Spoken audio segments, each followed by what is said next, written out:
కేసీఆర్ అక్కడి నుంచి all is well అంటూ చేతులుపుతుంటే అంతన్నాడు ఇంతన్నాడంటూ ఇక్కడ జనం మాత్రం లింగరాజు పాటెత్తుకుంటోందా? తెచ్చిస్తానన్న బంగారు తెలంగాణ ఏమైందంటూ ప్రశ్నించే శక్తివంతులు ఇక్కడెవరూ లేకపోవచ్చు. కానీ ఇక్కడ బతుకు జట్కా బండ్లు మాత్రం బండ కొట్టినట్లు కదలంటున్నాయి. కడుపులు మాడుతున్నాయి, పిడికెళ్లు బిగుసుకుంటున్నాయి. ఎక్కడేసిన గొంగళ్ళు అక్కడే ఉండిపోతే అభివృద్ధి ఫలాలు మాత్రం ప్రగతి భవన్ దాటి బయటికి రానంటున్నాయి. కొత్త రాష్ట్రం వచ్చి 2.5 ఏళ్లు దాటింది. 3వ క్యాలెండర్ కూడా రేపో మాపో చిరిగిపోతోంది.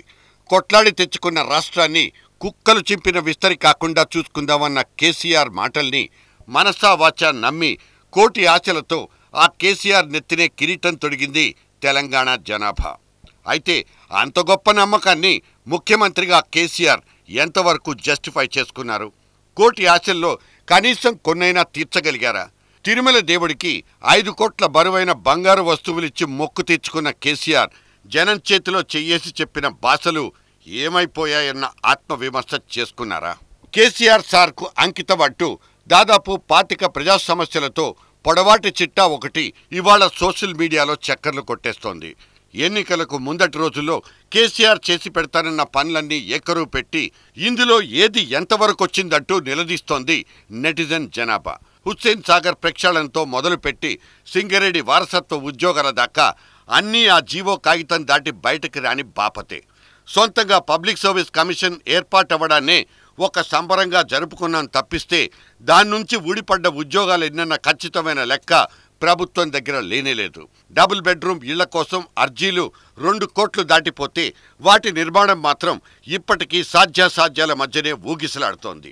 మహిళా దినోత్సవం ఘనంగా జరుపుకోమంటూ ఆదేశాలు ఇవ్వడాలే తప్ప తన క్యాబినెట్లో ఒక్క మహిళకైనా చోటివ్వకపోవడంలో మర్మమేంటో చెప్పలేరు. కరీంనగర్ని ప్యారిస్కు దీటుగా మారుస్తామని, హైదరాబాద్లో స్కైవేలు కట్టి పెడతామని మీరన్న మాటల్ని రీకాల్ చేసుకోమని కూడా ఎవ్వరూ అడగరు. ఎందుకంటే వాటితో ఇప్పటికప్పుడే అవసరాలు లేవు. కాలే కడుపులు, రానంటున్న కొలువులు ఇటువంటివే ఇక్కడ అత్యవసరాలు. ఒంటి చేత్తో శాసించడం, ప్రశ్నించడాన్ని సహించలేకపోవడం, ప్రతిఘటనను అణిచివేయడం ఇది మాత్రమే కేసీఆర్ ఎంచుకున్న పాలసీయా? నరహంతకుడు నయీంని మట్టుబెట్టిన హీరోయిజం ఆ నయీం కేసును మూసిపెట్టడంలో ఏమైంది? ప్రభుత్వ పరువును మంటగలిపిన ఎంసెట్ లీకేజ్ వ్యవహారాన్ని తేలిగ్గా ఎందుకు తీసుకున్నారు?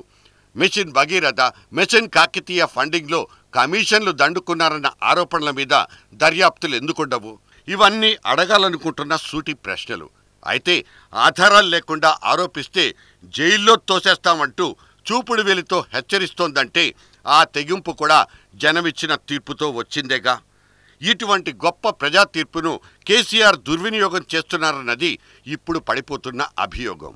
అప్పుడు ఉద్యమంలో కేసీఆర్ వెంట నడిచిన కోదండరాం గాని, ఉస్మానియా విద్యార్థి లోకం గాని, మిగతా ప్రజా సంఘాలు గాని ఇప్పుడు ప్రభుత్వంతో పూర్తిగా విభేదిస్తున్న పరిస్థితి. అప్పుడు పరాయి పాలనపై బిగించిన పిడికెళ్లే ఇప్పుడు కేసీఆర్ పాలన మీదకి దండెత్తడం అంటే దీన్ని జనాగ్రహం కింద జమకడితే తప్పవుతుందా?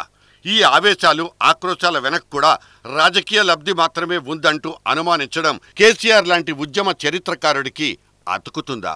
ప్రజా ఉద్యమాన్ని నడిపించినప్పటి అనుభవం ప్రభుత్వాన్ని నడపడంలో పనికి రాకుండా పోయిందా? ప్రజల మధ్య తిరిగి ప్రజల కష్ట నష్టాల్ని చదువుకున్న కేసీఆర్ ఒక ప్రభుత్వానికి అధినేతగా ఆ ప్రజల పక్షాన నిలబడ్డంలో విఫలమవుతున్నారా? మిగతా 2 ఏళ్ల పాలనలో తాను పూర్తి చేయాల్సిన ప్రజా పనులు ఫలానా అంటూ కేసీఆర్ రాసిపెట్టుకున్నారా? లేక ముక్కుసూటిగానే నడిచెళ్లిపోతారా?